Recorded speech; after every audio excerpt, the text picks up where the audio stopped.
A gente sempre começa com um versículozinho da palavra de Deus. A gente denomina esse versículo gotinha de sabedoria. É uma liçãozinha para o dia a dia, né? Para a semana, de segunda a segunda. E hoje eu queria levá-los lá a Lamentações de Jeremias, capítulo 3. Jeremias entrou para a história conhecido como profeta chorão, para quem não sabe. Ele entrou para a história conhecido como profeta chorão. Se um dia você tiver curiosidade de ler o seu livro, você vai entender. Entre outras coisas, porque ele foi chamado a profetizar.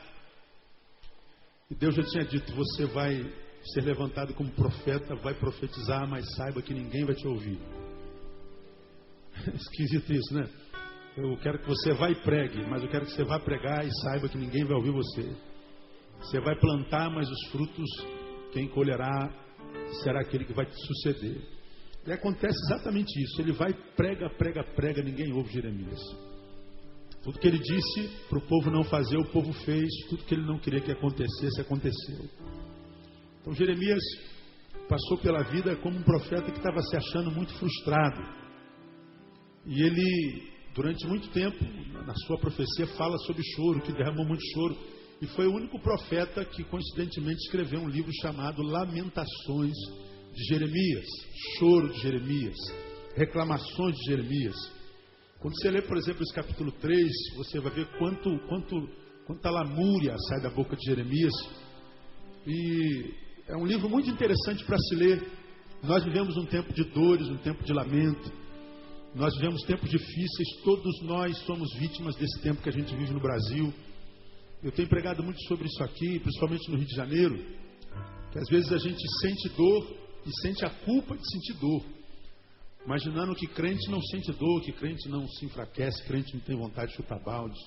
Meu Deus, todo dia tem um balde na minha frente, escrito assim, chute-me, né?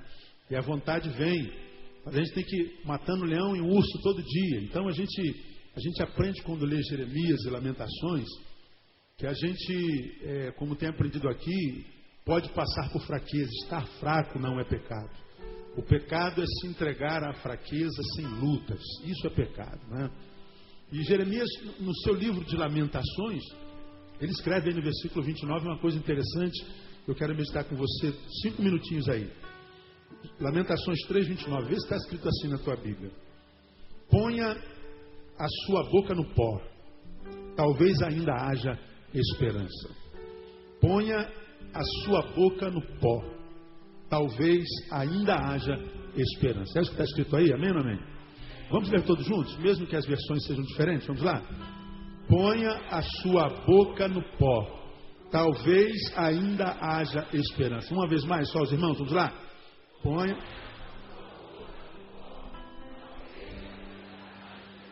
Talvez ainda haja esperança. Senta um pouquinho, vamos pensar um pouquinho rapidamente esse versículo aqui. Atente para o texto. O texto está dizendo que há esperança, não? É isso que está dizendo aí? Há esperança. É isso que está escrito aí, não? Sim ou não? Não. O que está escrito aí? Talvez ainda haja esperança. Ora, se existe um talvez, é possível que não haja mais. Não é? Talvez ainda haja esperança. A gente sabe que isso é uma realidade vivencial, existencial.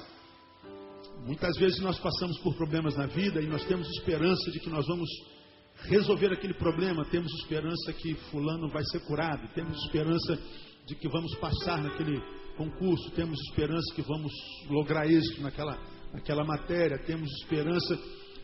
E a gente não passa no concurso e o amado morre e a gente tem o carro roubado e a vitória não se estabelece.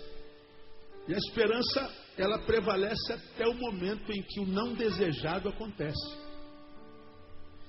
Agora esse texto, ele me abençoou muito nessa manhã.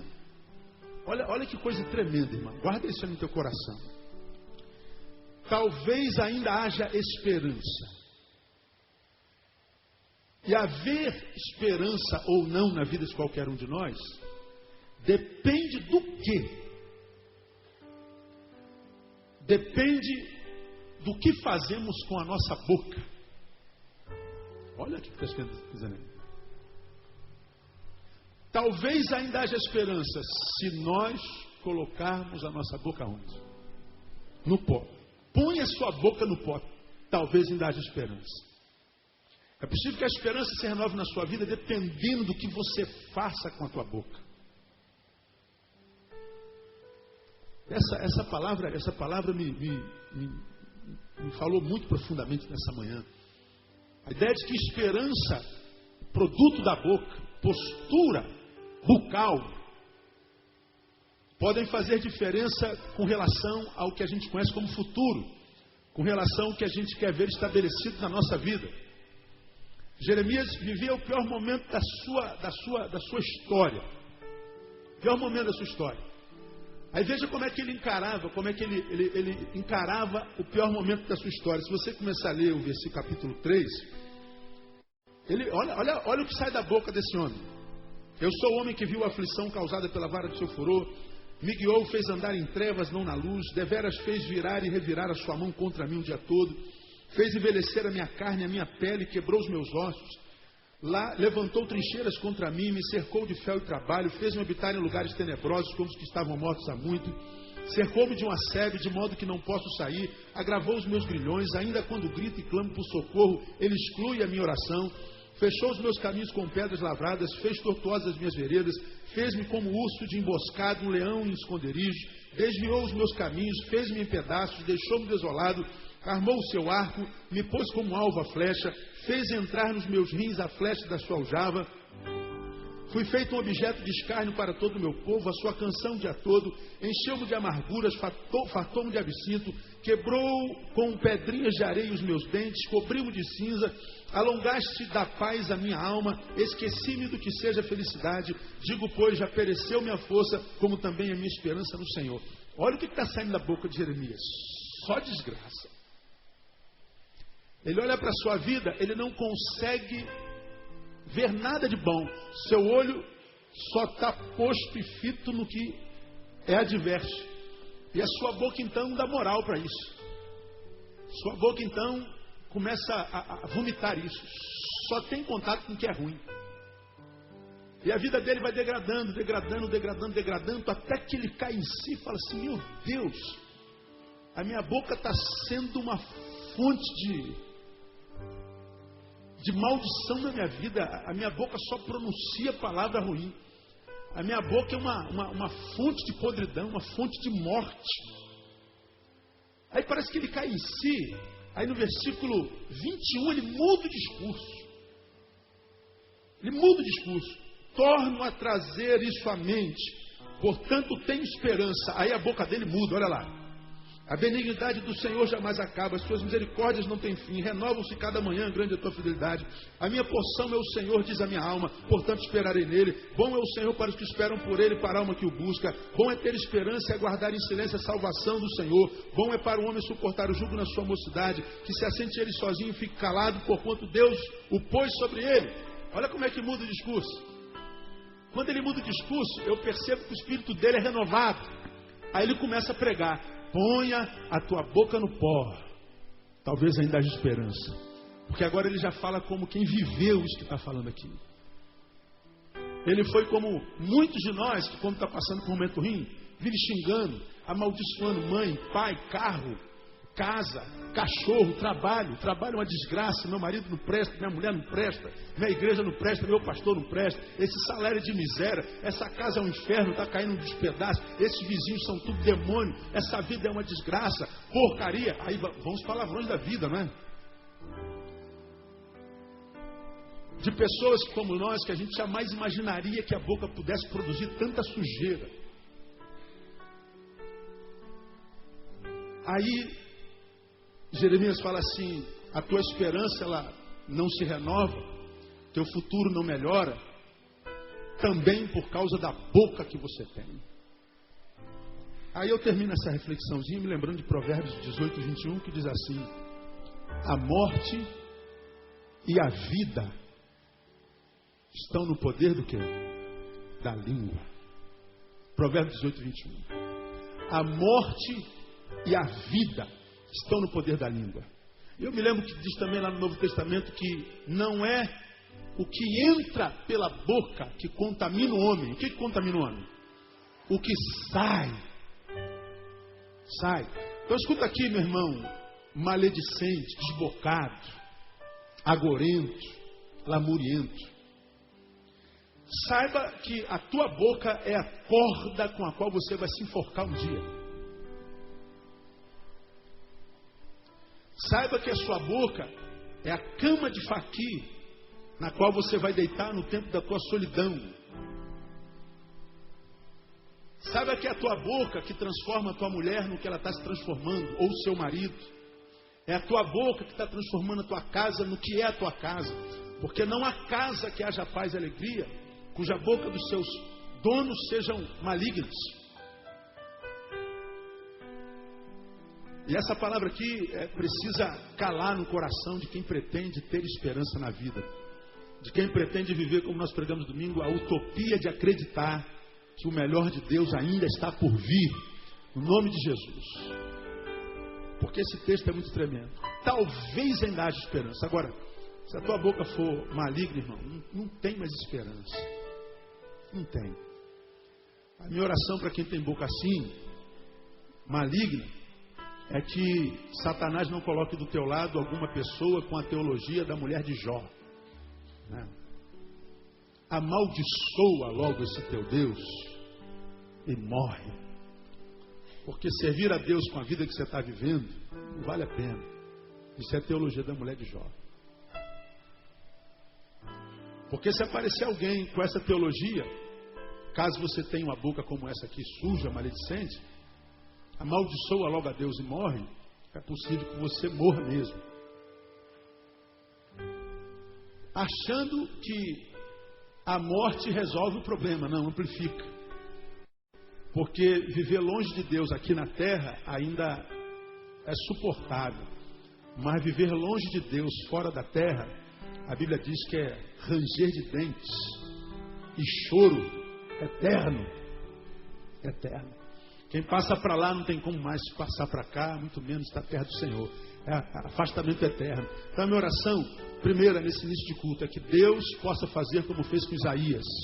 Quem sabe nessa noite, que Ele traga uma brasa do altar, toque nos teus lábios e o santifique no nome de Jesus.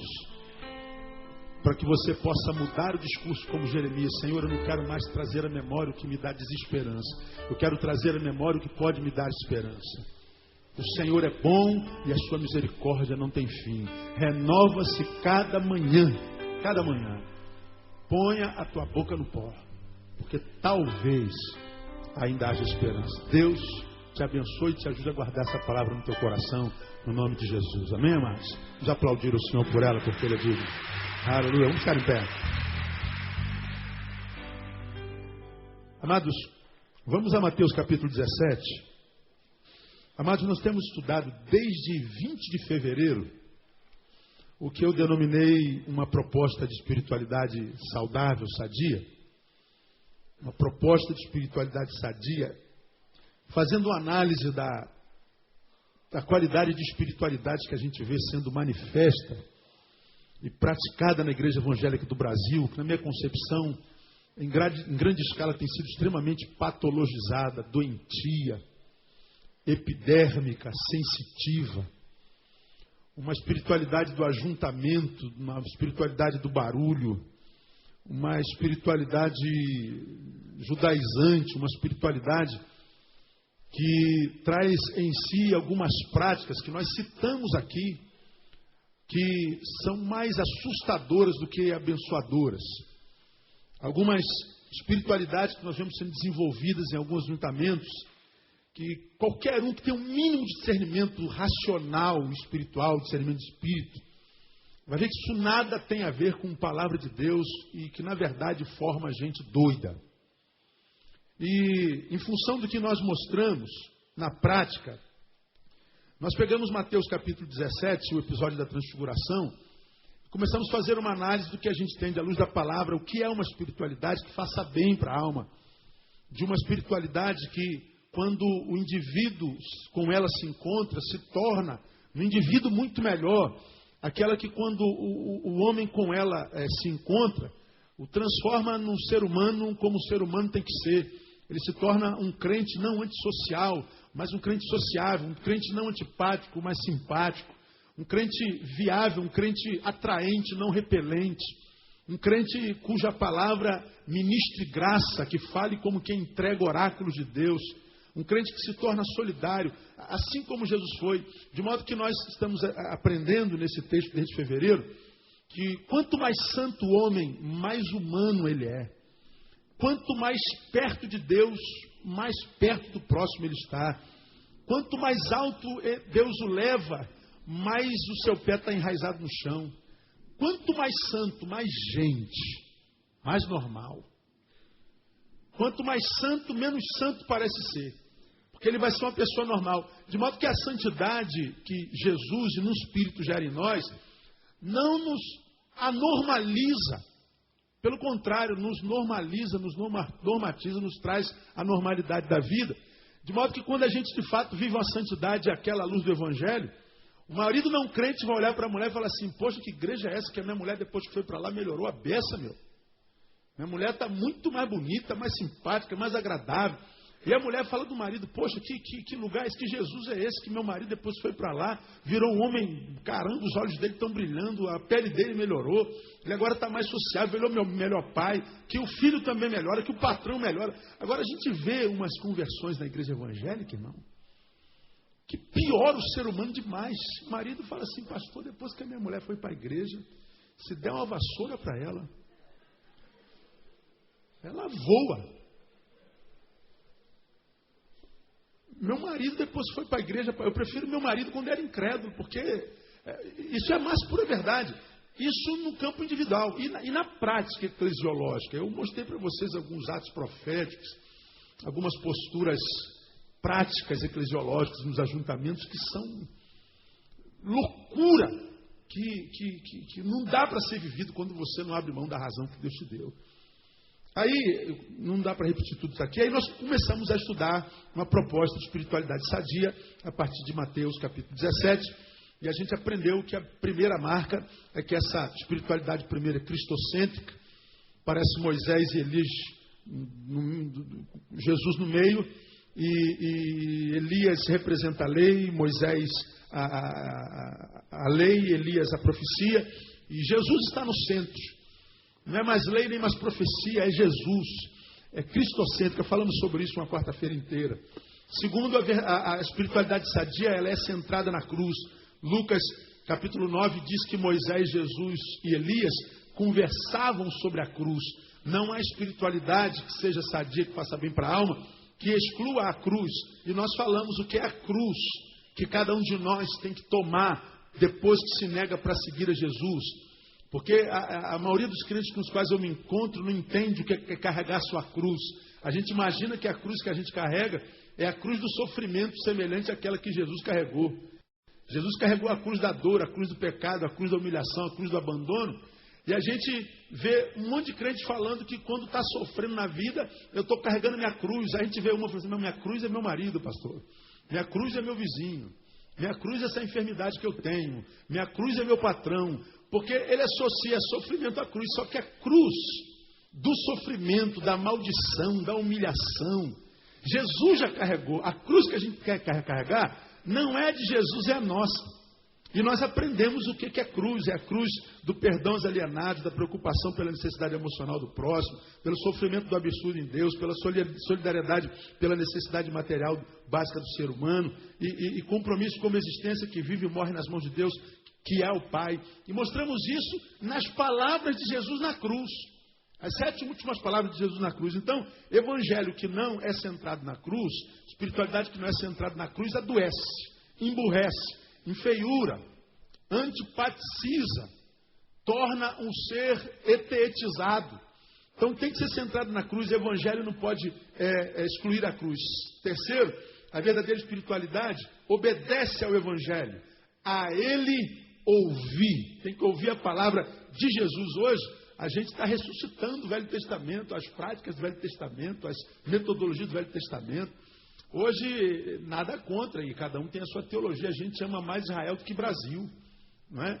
E a gente precisa conhecer a história que une o velho ao novo. Porque se a gente só conhece o velho, não conhece o novo, só conhece o novo, não conhece o velho, a gente cria teologia sistematizada. A gente cria teologia compartimentizada. Uma teologia que é de compartimentos distantes. E quem é que conhece a história de Israel de ponta a ponta? Quantos de fato conhecem? E a gente vê os teólogos brasileiros contemporâneos criando teologias que são extremamente equivocadas. Mas cada um segue quem quer. Não é? Então ela obedece ao Evangelho. A gente falou o que é Evangelho de fato. E domingo, na quarta-feira passada, nós falamos que a verdadeira espiritualidade é aquela que faz bem, é aquela que afasta o medo, a fobia do divino. Não tem medo de Deus, porque os meninos lá, Pedro, Tiago e João, quando viram a voz saindo da nuvem e ele brilhando, resplandecendo, a Bíblia diz que eles caíram em grande temor. E Jesus disse assim, não temam. Não tema está de capa a capa na Bíblia, né? Isso que você está vendo é de Deus, o que é de Deus não gera medo. O medo não cabe quando Deus está operando. Aí a gente vê quantas religiosidades nós temos no nosso meio e quantos cultos que a gente presta para Deus, quantas ofertas que a gente dá para Deus, mas com medo. E a gente vive ouvindo em tantas igrejas, olha o leite, irmão, olha o leite, cuidado, Jesus vai castigar. Olha a mão de Deus, irmão. É a teologia do medo. Só que quando a gente está vivendo uma espiritualidade saudável, você vai sentir tudo pelo divino, menos medo. Medo você pode até sentir do diabo, se você não estiver em Deus. Mas de Deus, mesmo que você não esteja nele, você não pode sentir medo. Sinta medo de si, mas de Deus não. Então a espiritualidade que carrega medo de Deus adoece. Hoje, eu quero deixar nesses próximos 28 minutos, há uma outra marca da espiritualidade sadia. É que a espiritualidade sadia pratica a oração. Pratica a oração. Quando a gente lê Lucas capítulo 29, vamos lá em Lucas capítulo 29. Lucas capítulo 29, Lucas capítulo 9, registra o mesmo episódio que Mateus registra em capítulo 17, o da transfiguração. Na perspectiva do médico, e não lá do evangelista Mateus, mas o mesmo acontecido, o mesmo episódio. Quando você lê Lucas 9, versículo 28 e 29, nós vemos Lucas mostrando o que Jesus foi fazer lá em cima, para o que chamou Pedro, Tiago e João. Veja aí, versículo 28. Cerca de 8 dias depois de ter proferido essas palavras, tomou Jesus consigo a Pedro, a João e a Tiago e subiu ao monte para quê? Leiam vocês. Para ele orar. Enquanto ele orava, mudou-se a aparência do seu rosto e a sua roupa tornou-se branca e resplandecente. Quando é que a aparência do seu rosto mudou e a sua roupa tornou-se branca e resplandecente mesmo, irmão? Quando ele orava. Jesus subiu ao monte para orar. Então, a verdadeira espiritualidade, ela pratica a oração. Se o sujeito, irmão, olha, muda a roupa, bota a roupa de saque cinza, anda de terno e gravata. Se o sujeito bota aqui pá de judeu, se ele bota a bandeira de Brasil, bandeira de Israel, se ele bota a menorá, se ele bota a estrela de Davi, ele bota o raio que o parta, ele vai para Jerusalém, ele anda de cabeça para baixo, ele vê anjo para lá, vê anjo para cá. Mas se esse cabra, quando chega em casa, não entra no quarto para falar a Deus em secreto e viver uma vida individual na presença dele, isso é ator gospel.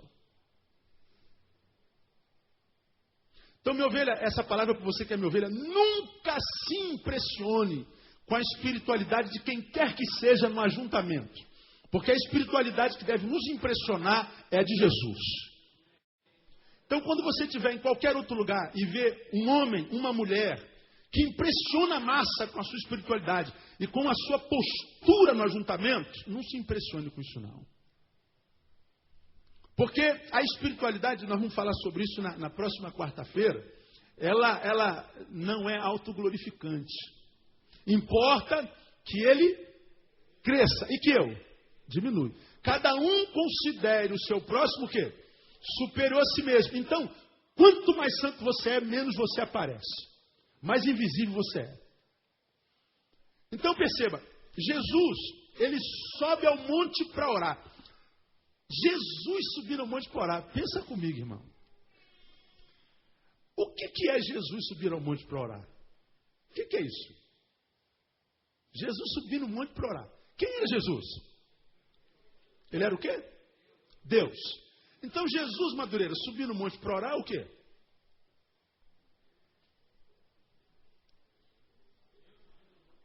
Deus subiu do monte para falar com quem? Com Deus. É ou não é? Ou não?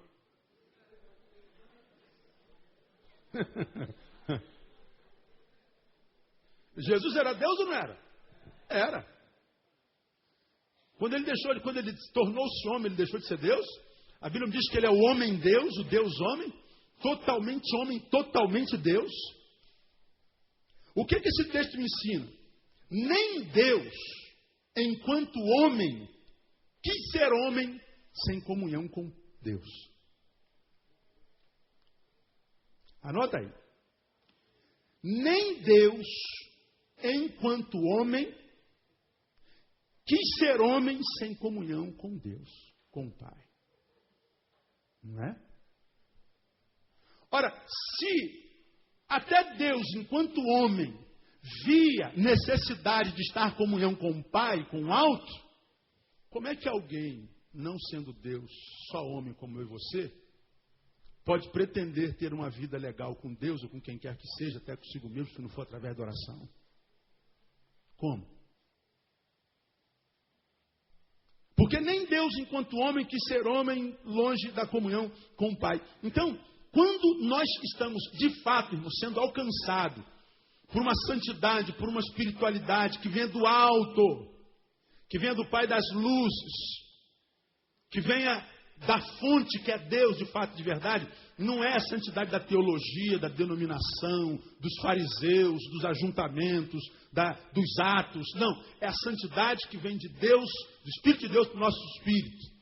É espírito com espírito, espírito junto de espírito. É aquela espiritualidade que de fato faz bem para a alma, que faz com que o ser humano ele cresça em qualidade de vida de tal forma que ele vai conseguir viver em comunhão. E nessa comunhão, quem está do lado de fora vai falar assim, ó, de fato, Deus está no meio desse povo. Não é assim que Jesus ensina? Quando a gente anda em comunhão, eles vão dizer, agora eu creio que Deus está no meio de vocês. Mas por que nós, enquanto igreja evangélica no Brasil hoje, não temos o respeito da nossa população, não temos o respeito do nosso governo? Somos uma igreja que cresce em número, mas não cresce em influência. Por que a igreja evangélica está cada vez mais cheia, mais abarrotada, mas não mostra o fruto desse ajuntamento quando acaba o ajuntamento? Porque é uma santidade que só se manifesta dentro das paredes. Quando a gente sai daqui desse ajuntamento, na individualidade, nós não frutificamos, nós não somos. Nós só parecemos ser quando estamos aqui, corpo congregado. Agora, quando o corpo é esquartejado, vai cada membro, cada um de nós para o seu cantinho, parece que a gente não existe. E por que não existe? Porque a gente não ora, a gente não tem comunhão com Deus.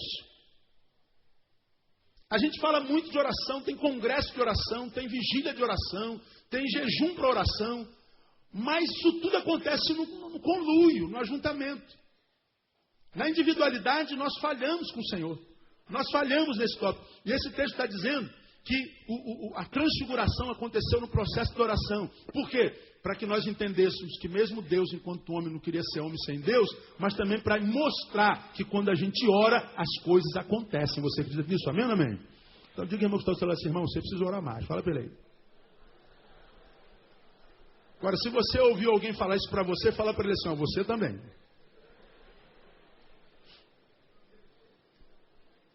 Quantos precisam orar mais aqui na vida? Quem está levantando a mão comigo aí? Diga assim, eu preciso orar mais. Fala assim, Deus, me empurra para o quarto. É, isso aí, irmão. Lá estão todas as bênçãos que vocês precisam no nome de Jesus. Tudo está lá. Entra no teu quarto, em secreto, ninguém precisa saber. Tua mão direita não precisa saber o que fez tua mão esquerda. Não precisa fazer jejum e passar pó de arroz para vir meio branco para a igreja. Ó, irmão, estou orando desde cedo. Igreja evangélica, como diz alguém, se botar uma grade branca vira um hospício, se botar uma lona vira um circo. Porque é um grupo de atores, irmão, que só se engana quem quer. Só se engana quem quer. A espiritualidade, ela é muito simples. E ela não abre mão da oração. Aí hoje, eu queria deixar com vocês rapidamente por que a gente precisa orar, irmão. Eu vou mostrar para vocês algumas razões que não são as razões lógicas, teológicas. Vou mostrar algumas razões simples, humanas e óbvias. São dicas de Deus, da palavra, para quem quer viver uma vida, cara, que vale a pena. É uma vida que não seja vida para o outro ver. Uma vida para inglês ver. Olha como o pastor Neil é uma bênção. Olha como o irmão João é uma bênção. Olha como o irmão Alisson é uma bênção. Aí todo mundo olha para o Alisson e diz, é uma bênção. Mas o Alisson sabe que não é bênção nenhuma. Mas ele se conforma com o simples fato de que todo mundo acha que ele seja uma bênção. É uma vida para inglês ver. Tem casamento que é assim também. Tem casais que se conformam com um casamento desgraçado. Mas quando chega na igreja dá a mão, todo mundo, que casamento bonito. E ele fica feliz em ouvir que casamento bonito. É um casamento para os outros. Esse não é um casamento de Deus. Essa não é a santidade de Deus, irmão. Não é uma santidade para os outros, a não ser enquanto fruto. Mas a santidade de Deus é primeiro para nós. É uma santidade que gera em nós um ser humano tão humano, que vai fazer de nós amarmos de tal forma a nossa humanidade, que nós não vamos nos conformar em vermos seres humanos sendo humanos de forma errada. Nós vamos ajudar a gente a ser gente como gente tem que ser. Porque foi para isso que Jesus veio. Você já aprendeu isso aqui? Jesus, quando veio à Terra, veio depois de tantos anos, porque ele percebeu que o homem perdeu a capacidade de ser gente. É gente da forma errada. Aí o próprio Deus encarna na gente, para que no meio da gente, gente, olha para mim, porque vocês estão sendo gente da forma errada. Eu sou o protótipo de gente como gente tem que ser. E aí, olhando para Jesus, nós absorvemos a mente de Cristo e vamos ser gente da forma certa. E aí nós vamos amar a Deus sobre todas as coisas, ao próximo como a si mesmo. Por que as pessoas se matam? Por que as pessoas espancam? Por que as pessoas mentem? Por que as pessoas caluniam? Por que a gente se preocupa com a prosperidade do outro? Por que a gente faz fofoca com o nome do outro? Por que a alegria do outro gera tristeza em nós? Porque a gente é gente da forma errada. E ser gente da forma errada não adianta estar esquentando banco de igreja, não adianta estar em ajuntamento, porque Deus não trabalha com esse ser que nós somos aqui na coletividade. Esse ser que está aqui na coletividade não existe. Aqui é um holograma. Eu saí de casa e falei, caramba, hoje está frio. Lá em casa faz um pouquinho de frio. Eu vou aproveitar para usar um blazer que eu não uso há 200 anos. Aí botei um blazer. Mas eu planejei isso 3 horas da tarde, o culto começa às 8. Aí hoje eu estou aqui, fantasiado de blazer. Só que eu não tenho nada a ver com isso aqui que eu sou aqui do púlpito. Isso aqui é uma imagem que eu me revisto dela para me apresentar na coletividade. Vocês se revestiram dessa imagem para se apresentar nessa coletividade. Só que isso aqui é só imagem. Deus se relaciona com quem mesmo? Com aquele ser que nós somos, quando não tem ninguém olhando para nós.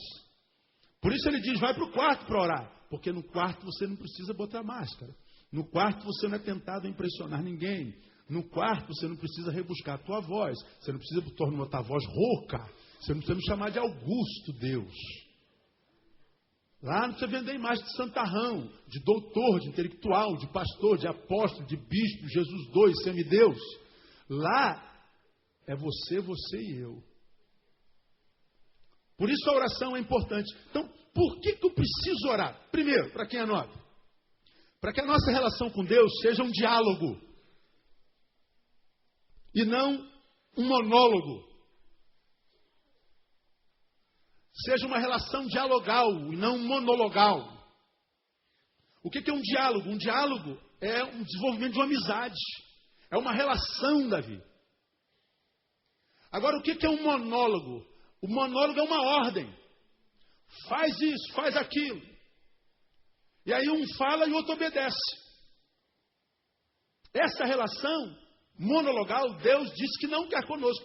Quando ele disse isso? Quando ele disse isso, não vos tenho mais chamado servo, porque o servo não sabe o que faz o quê? O seu senhor, mas vos tenho chamado o quê? Amigo.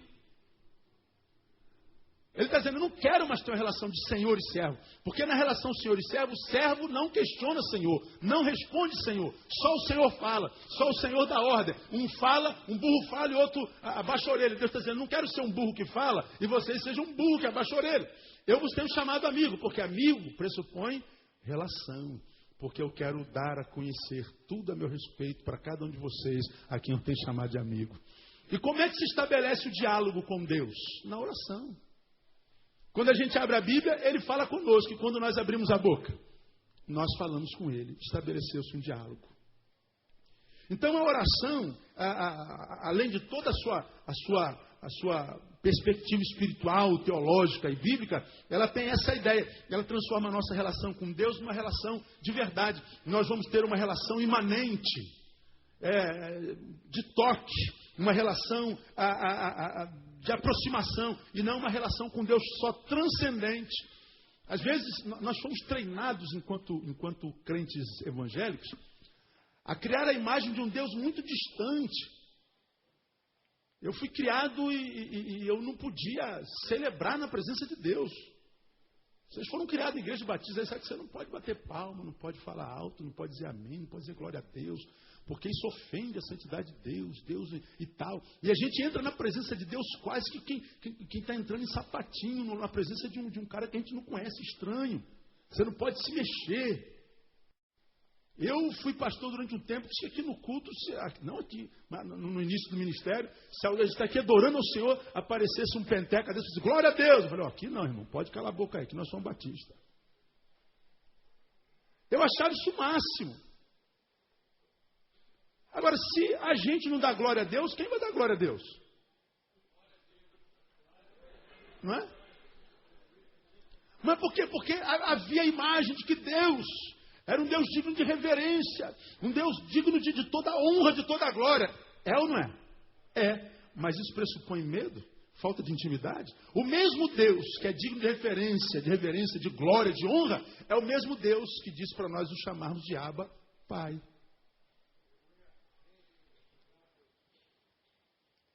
Por isso que eu gosto muito daquela música da Ana Paula.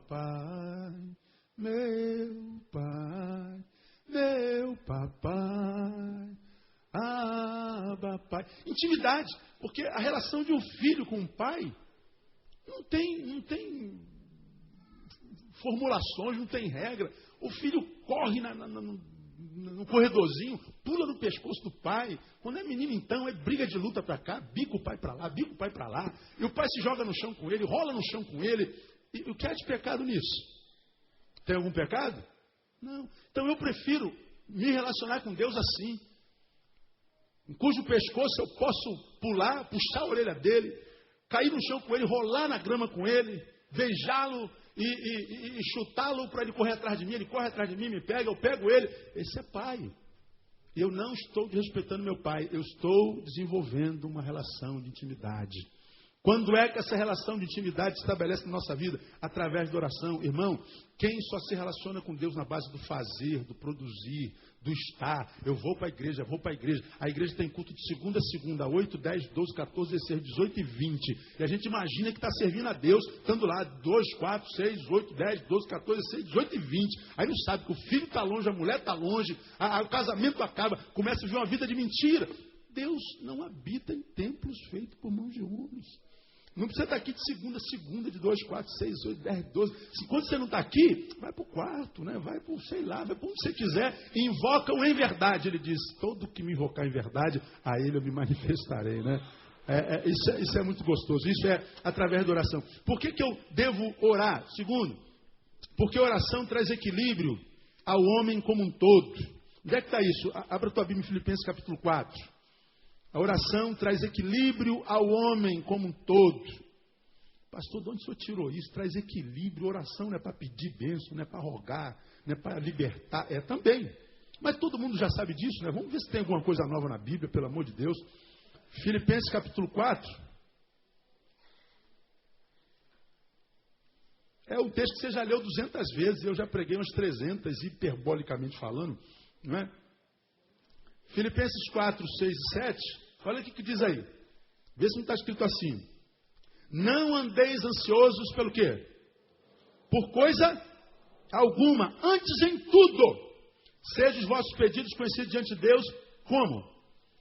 Pela oração e súplica, com ações de graça. E se os teus pedidos forem conhecidos a Deus em oração, súplica, ação de graça, o que vai acontecer? Leia o versículo 7.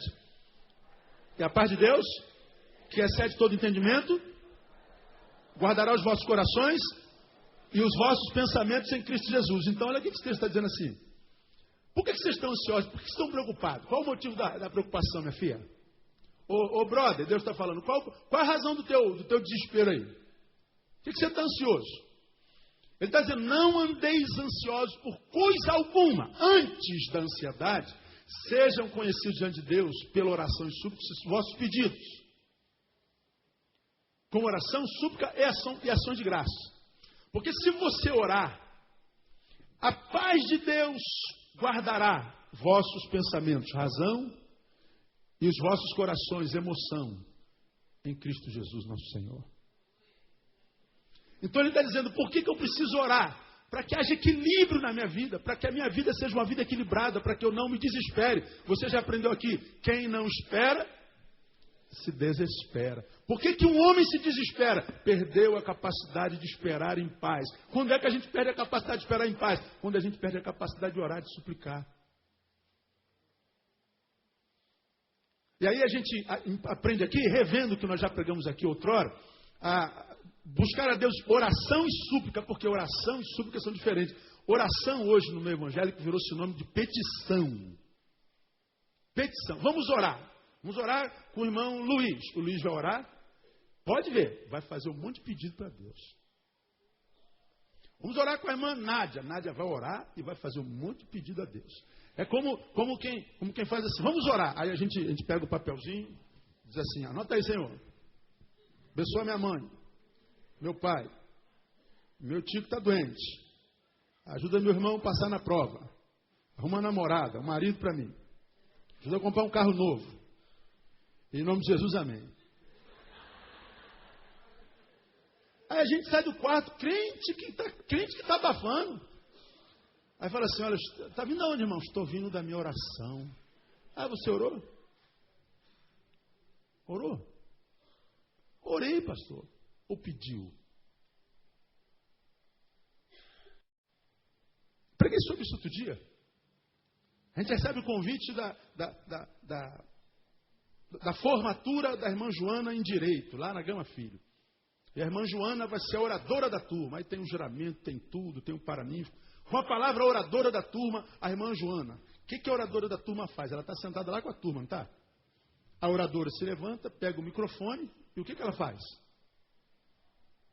Ela profere um discurso. O que uma oradora faz? Ela ora. Ela vai fazer a oração. Quem é o orador dessa noite aqui na igreja? Quem é o orador? Pastor Neil. O que eu estou fazendo aqui agora? Estou proferindo a oração. O orador está pregando. O orador está orando. Eu pedi alguma coisa até agora, você? Eu posso orar durante 1 hora sem pedir nada a qualquer um de vocês. Estou me comunicando. Estou me fazendo entender, estou me revelando. Agora, na relação espiritual, oração virou sinônimo de petição. Aí, um monte de crentes não tem experiência na oração, mesmo orando muito, não sabe por quê. Porque Deus, quando sabe que você entrou em algum lugar ou não, está em qualquer canto para orar, de repente Deus fala assim, olha lá, vem o pidão. Vamos ver o que ele quer hoje. Só lembra de mim para pedir. É aquele filho que nunca fala com o pai, não beija o pai, não pula no pescoço do pai. Quando vem falar com o pai, pai, tem 10 aí? Some 1 semana, volta no outro dia, pai, 20? Vou sair com a rapaziada aí, pega lá. 3ª, 4ª vez, quando ele vem, quanto é, filho? Até o pai encheu o colarinho e falou, ó, vai te catar. Nós, em grande escala, somos assim. A gente entra na oração com aquela cara de super crente. Ajoelhe e abre a listinha de supermercado. Deus aqui, ó, isso aqui. Não precisa nem falar, Deus sabe ler, irmão. Agora, Deus quer que nós desenvolvamos uma relação com Ele de oração, onde nós tenhamos a capacidade, isso não é fácil, de entrar no quarto, orar, sem pedir nada a Ele. Faça um teste, irmão. Experimente. Você vai ver se sua vida espiritual não muda da água para o vinho. Faça um teste, experimente passar uma semana sem pedir nada para Deus. Quando entrar no quarto, só honra o seu nome, só glorifica o seu nome. Bota a musiquinha lá no fundo do baú, se você quiser. E entra lá e fecha tudo e começa a exaltar o Senhor. Começa a engrandecer o nome dele. Deus, eu não vim te pedir nada, eu só vim te dar. Deus, eu não vim falar nada, eu só vim dizer que esse tempo aqui é teu. O que tu quiseres revelar, o que tu quiseres falar é contigo mesmo. Eu sou todo teu agora. Ninguém vai me interromper. É o Senhor. Esse tempo é teu. Não quer nada, filho? Não quero nada, Senhor. Se não só passar um tempo na tua presença. Então esse tempo vira precioso para Deus. Agora, a maioria de nós, a oração é só para pedir. E a oração não é só para pedir, é para trazer equilíbrio ao homem como todos. Nós somos o conluio de emoção e razão. Não adianta a gente ser só um homem racional, mas emocionalmente doente. Não adianta a gente ser um homem emocionalmente duro, gélido, petrificado, mas irracional. E quando é que a gente consegue trazer o equilíbrio para a vida? Através da oração, através da meditação, através não da petição. A súplica é petição. Oh, por favor, Vanessa, eu te suplico, me dá uma nota de 100 aí que eu estou duro. Isso é uma súplica, estou pedindo alguma coisa. Oração não. Por que eu preciso orar? Terceiro, é o método que Deus nos deixou para a obtenção de bênção. Isso aqui é óbvio. E um texto que a gente pode ler, passa um pouquinho mais a Bíblia aí, 1 João, capítulo 5. Poderia ler um monte no Evangelho de João, mas eu quero ler um na Epístola de João, a primeira Epístola de João, capítulo 5. Tem alguém que trabalha em gráfica aqui, encadernação, essas coisas assim? Minha Bíblia, coitada, minha Bíblia está toda arrebentada. Minha Bíblia tem mais de 25 anos. Quem é? Legal. 1 João, capítulo 5. Olha o que diz em 1 João, capítulo 5, os versículos 14 e 15. E esta é a confiança que temos nele, a confiança que temos nele, que se pedirmos alguma coisa segundo a sua vontade, ele nos ouve. E se sabemos que nos ouve em tudo que pedimos, sabemos que já alcançamos as coisas que lhe temos pedido. Ele está dizendo, eu sei que se eu pedir alguma coisa segundo a sua vontade, ele me ouve. Aí você fala assim, mas pastor, eu já pedi um monte de coisa e ele não me ouviu. Agora, quem te garante que o que você pediu é a vontade dele? Ora, quando a gente pede, a gente está revelando a ele a nossa vontade. Agora, quando é que ele revela a nossa vontade? Quando a gente não pede. A gente só revela a vontade quando a gente anda em intimidade, não é quando a gente anda enfiado dentro de igreja, não. Igreja é uma bênção. Irmão, quando eu não venho para a nossa igreja durante a semana, a minha semana não é a mesma. Eu confesso isso aqui. Eu, quando saio para pregar em outra igreja que não é a nossa, minha semana não é a mesma. Eu prego a mesma palavra, o mesmo Deus, do mesmo reino, mas não é. A minha casa, meu quintal. Semana é uma bênção, mas não é igual àquela semana em que nós vimos aqui e somos abençoados, compartilhamos a graça, oramos uns com os outros, ouvimos a palavra na perspectiva da nossa realidade, como nós somos, da forma como a gente prega, da forma que a gente é. Não é a mesma coisa. Agora, embora isso aqui seja muito importante para mim, para você, para nós todos, a vontade de Deus revelada para a nossa vida, mormente se dá na intimidade. A vontade de Deus aqui, ela é revelada em grande escala, quando o assunto é missão. Qual é a nossa missão? Qual é a vontade de Deus para o corpo? Qual é a vontade de Deus para o exército dele? Para a igreja dele? Então, enquanto corpo, congregado, enquanto igreja, aqui a gente recebe mormente a revelação de Deus. Agora, para o indivíduo, enquanto indivíduo, geralmente se dá na individualidade. Por que o povo de Deus gosta muito de profecia, nesse tempo de profetada? Porque a gente fica desesperado para saber a vontade de Deus e não ora nada e lê muito pouco. A gente fica esperando que Deus use alguém para falar, olha irmão, Deus me disse a teu respeito. E quanta gente, em nome desse Deus, me disse a teu respeito, tem quebrado a cara sem que haja cura. Porque, na minha concepção, irmão, se há alguém para quem Deus quer revelar a sua vontade, é para aquele para quem Ele quer revelar a sua vontade. Eu acho que se um homem se chama João da Silva, e se Deus quer revelar a sua vontade para o João da Silva, eu acho que o homem para o qual Ele mais quer revelar essa vontade é para quem? Para o João da Silva, e não para o Roberto de Souza. Ele pode até usar o Roberto de Souza, eu creio nisso. Mas eu acho que, conhecendo Deus na sua razão, acho que Deus ficaria muito feliz se o João da Silva desse um tempinho para Deus revelar a vontade dele para o João da Silva. E quando Deus revela para o João da Silva a vontade para o João da Silva, o João da Silva vai ser bem sucedido em tudo que faz, em nome de Jesus. Então, irmãos, é o modo que Deus nos deixou por obtenção de bênçãos. 4, a oração é uma porta pela qual o Espírito Santo intervém na nossa vida. De onde vem isso, pastor? De Romanos 8, 26, 27. Diz assim, ó, nós não sabemos orar como convém, mas o Espírito Santo faz o quê? Intercede por nós como? Gemidos inexprimíveis. Então ele está dizendo assim, ó, eu não sei orar, mas se eu gastar um tempo na presença de Deus, eu estou dando a Deus nesse tempo a oportunidade e a legalidade para que o Espírito Santo em mim opere, interceda até com gemidos. Então, oração é uma porta pela qual o Espírito Santo intervém. Agora, hoje se fala muito em batismo do Espírito Santo, fruto do Espírito Santo, língua do Espírito. Todo mundo quer falar em língua estranha. Aí todo mundo quer falar a língua dos anjos, do serafim, do querubim. Amém, eu creio no dom de línguas, né? Eu acho importante. Aí todo mundo acha que uma pessoa cheia de Espírito Santo só tem como evidência falar em língua. Aí o sujeito fala a língua do Gabriel, do Rafael, do serafim, do querubim. Fala tudo que é língua estranha. Mas ele só não sabe falar a língua da esposa, a língua do patrão, a língua do filho. Ele não sabe falar a língua dos irmãos. Mas na igreja é o xurianda, xuricanta, xurifala, que todo mundo conhece.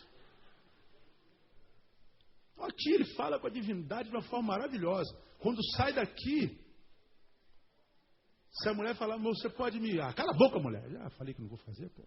Sai daqui, moleque. O que adianta, irmão? Aí ele acha que o Espírito Santo está em nós quando a gente fala em língua. Fala em língua, pode falar em língua aí agora se quiser.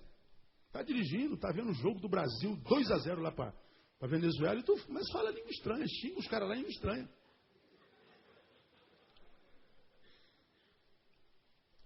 Bobagem. Aí a gente vê todo mundo falando em língua, que ele fala língua. Você pode reparar que a língua estranha nem é estranha, ele só fala aquela mesma coisa. Tem irmão que a gente grava a língua estranha dele, diz que não é. Vê aí na sua igreja, observa. Ele fala a mesma coisa. Virou vício, rótulo. Banalizou-se o dom do Espírito Santo, irmão. É um circo. Agora esse texto diz que quando eu não sei orar, mas vou para o lugar da oração, vou para o quarto, o Espírito fala assim, Deus, ele não sabe orar. Ele não sabe pedir como convém pedir. E o Espírito Santo está lá fazendo a ponte, intercedendo por você. Ele está lá gemendo por você, ele está lá intercedendo por você. Mas para quem que ele faz isso? Para quem vai para o lugar da oração. Ali a gente se enche do Espírito Santo. E às vezes você não precisa falar língua nenhuma. Você pode estar cheio de Espírito Santo sem falar língua nenhuma estranha. Mas você pode falar um português maravilhoso. Você pode falar a língua das tribos todinhas, do brother, do tô ligado e sei lá o quê. E você vai ser um canal da bênção de Deus, vai comunicar a Deus com toda a unção do teu corpo, da tua vida, no nome de Jesus. A oração é a porta pela qual o Espírito Santo intervém. 5, a gente precisa orar porque existe um diabo. O diabo, vosso adversário, anda ao vosso derredor, bramando como leão, buscando a quem possa tragar. Se você não tem razão nenhuma para orar, ora porque o diabo existe. E é Deus quem coloca anjo do nosso lado e nos livra dele. Termino. Eu preciso orar por causa daquilo que está lá em 1 Samuel. Abre tua Bíblia em 1 Samuel aqui, eu terminei.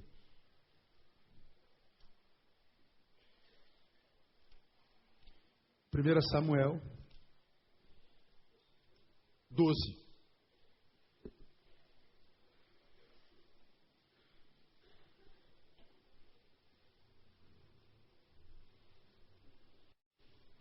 O povo ficou enchendo Samuel, queremos o rei, queremos o rei. Deus não quer isso, filho, não é o tempo. Queremos o rei, queremos o rei. Não é bom. Vocês querem o rei? Então tá, toma. Aí quem foi o primeiro rei de Israel? Saul. Foi uma desgraça. Aí o povo reclama. Aí Samuel diz que a despeito do rei eles tinham que se consagrar ao Senhor, que eles tinham que voltar à intimidade com o Senhor. E aí Samuel disse que ia continuar sendo o que era para eles. Está lá no versículo 22, de 1 Samuel capítulo 12, diz assim: pois o Senhor, por causa do seu grande nome, não desamparará o seu povo, a despeito do rei, né? Porque aprove ao Senhor fazer de vós o seu povo. Aí ele diz no versículo 23, quanto a mim, longe de mim esteja pecar contra o Senhor, leia o restante, deixando de orar por vós, antes vos ensinarei o caminho bom e direito. Quanto a mim, longe de mim esteja pecar contra o Senhor, deixando de quê? De orar por vós. Deixar de orar é pecado. Pastor, eu faço tudo certinho, pastor, por que você não ora, irmão? Irmão, eu termino essa palavra aqui lembrando de uma coisa que Gandhi disse. Gandhi disse, orar não é pedir. Gandhi disse, orar é a respiração da alma. Às vezes a gente se vê tão sufocado na vida, tão sobrecarregado, e a gente fica tão desesperado. A gente, meu Deus, eu não sei o que fazer. Você está com a alma empanturrada. Gandhi fala assim, ora, que é para a tua alma poder respirar. Quando você chegar em casa, se tiver um computador, joga lá no site assim, ó, oração de Gandhi, Mahatma Gandhi. Gandhi mudou a história da Índia.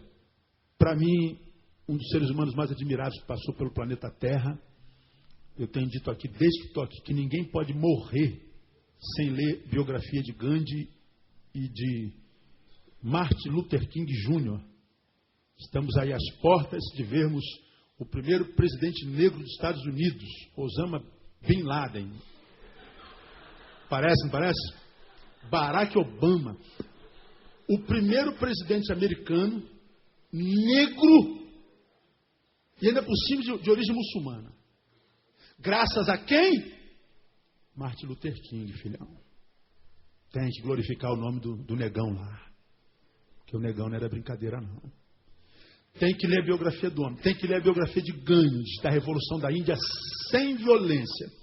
Gandhi faz uma oração linda. Na oração de Gandhi, ele não pede carro, não pede paz para a Índia, não pede que o povo londrino, o povo inglês, liberte seu país. Gandhi só pede para que Deus o ajude a livrar-se de si mesmo. E no final ele diz que a oração é a respiração da alma. É a forma que Deus deixou para nós. Você entra lá no teu quarto e começa a compartilhar com Deus que às vezes a gente não pode compartilhar com o nosso esposo, com a nossa esposa. A gente não pode compartilhar com o nosso melhor amigo. Há coisas em nós que são só nossas, absolutamente nossas. Só que mesmo essas coisas são extremamente patentes aos olhos de Deus, aos ouvidos de Deus.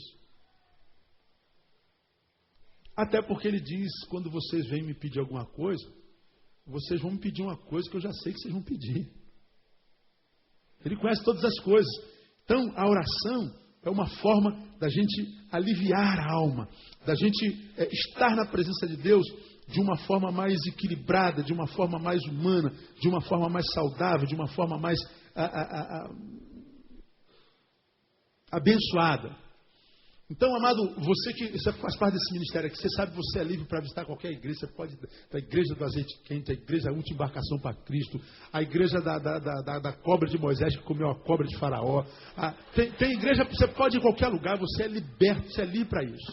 Não precisa me pedir autorização para igreja nenhuma.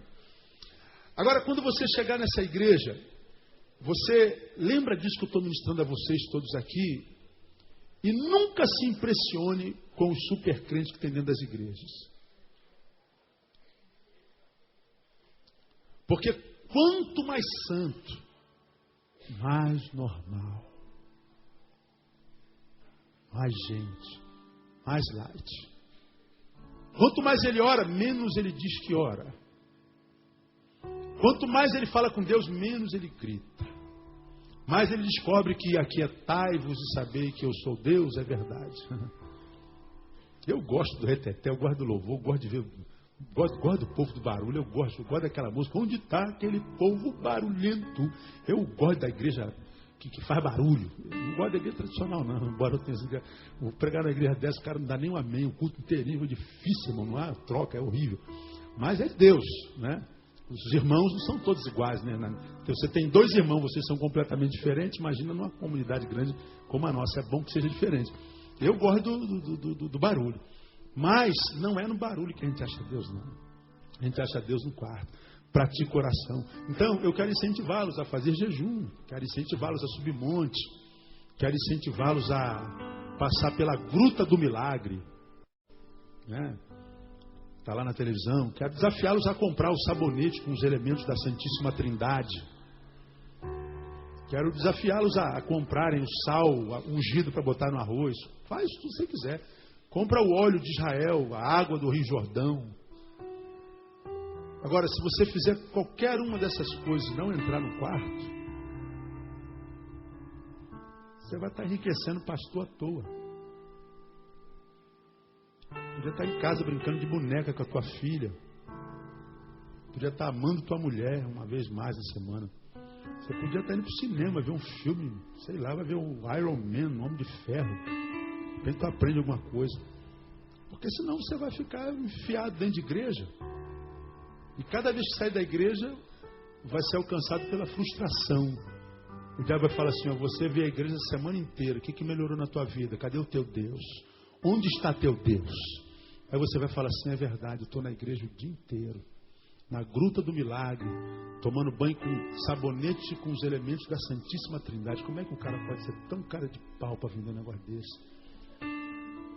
O sal ungido, você bota no arroz e fala, come marido, come marido, come marido. O marido engorda, continua aquela coisa horrível que ele é. Vocês conseguem entender o que eu digo, sim ou não? Então eu tento ensiná-los o bom caminho, irmão. Eu não quero formar super crentes e gente que impressiona com a fé. É porque eu não tenho intenção de impressionar quem quer que seja. Agora, eu quero viver uma vida que, em sendo vivido, Neil diga assim, Neil, cara, tua vida é muito legal, cara. Ninguém precisa achar a minha vida legal, mas o Neil precisa. A Tamara e a Thaís, são minhas filhas, falam assim, poxa, a vida do meu pai é muito legal. A minha esposa fala assim, puxa, como é bom ser esposa dele. Ninguém precisa mais dizer isso. Agora, eles que convivem comigo em casa, assim, pô, que vida legal ele vive. Tem que olhar para a vida da minha mulher e falar assim, puxa, que mulher maravilhosa é essa que Deus me deu, que filhas lindas Deus me deu. E deu mesmo. E a opinião de quem está de fora não deveria valer, porque quem está de fora não sabe o que é a realidade. Pensam de mim aqui, pensam de você, pensam do que pensam que nós somos, e não do que somos de fato. Então quem tem que pensar a nosso respeito somos nós mesmos. Então não se impressione com essa espiritualidade não, irmão. Com os homens, cada vez que é um cargo mais novo, um cargo maior, toda vez aparece um cargo novo, um cargo novo, um cargo novo, poder, poder, poder. Eu preguei um sermão outro dia que eu vivi um processo de despastorização e de neilização. Quero ser mais neil do que pastor. Porque foi pelo Neil que Jesus morreu. E a vida do Neil é tudo que o Neil pode viver. E o abençoado é aquele que vive a sua própria vida da melhor maneira que pode viver. Então, isso só é possível quando a gente se permite que a alma respire. Quando a gente entra no quarto, mesmo que não tenha nada para falar, mas que tenha só chorar. Não sei se interessa, mas se interessa. Segunda em terça eu entrei no meu quarto e só chorei. Pensando nesse casal aí. Eu só consegui chorar, não consegui falar nada. Eu não consegui pedir a Deus para demovê-los, para salvar a filha. Eu só pedi a Deus para tirar a angústia, me deixar dormir de madrugada, não pedi nada. Hoje eu vim para a igreja, cheguei ali atrás e falei, Deus, caramba, tá onde dirigir o culto hoje? Mas Deus dá graça, né? Deus renova a força. E dizer isso aqui para vocês, não queima a minha imagem não, irmão. Vou parar de respeitar o Senhor, pastor. Coitado de quem para de respeitar, né? Só perde. Porque eu prefiro ser humano e ser amado como humano do que ser amado como mito. Eu sou o apóstolo Neil Teixeira Barreto, o patriarca Neil Teixeira Barreto, Jesus 2 Neil Teixeira Barreto, subdeus Neil Teixeira Barreto. Eu quero ser só o Neilzinho, né? E ser o Neilzinho da melhor maneira que o Neilzinho possa ser, porque é tudo que eu posso ser na vida. E para isso não precisa impressionar quem quer que seja. Então você quem é, irmão? Como é teu nome? Você é o Marcos? Seja o Marquinho, cara. Você quem é Moisés? Moisés, seja o Moisésinho, seja o Tuninho, seja o tijolo, mesmo que seja um tijolo aí. Seja você, seja o Bira. Mas seja o Bira para a glória de Deus, seja o Marcos para a glória de Deus. Seja o Douglas para a glória de Deus. Seja quem você é para a glória de Deus. Na simplicidade do Evangelho como Jesus foi. E aí você vai ver que vale a pena servir esse Deus que gera essa santidade no nosso coração, que traz a nossa vida para o normal. E aí vale a pena servir um Deus desse. Deus abençoe você com essa palavra, que te ajude a guardar no seu coração.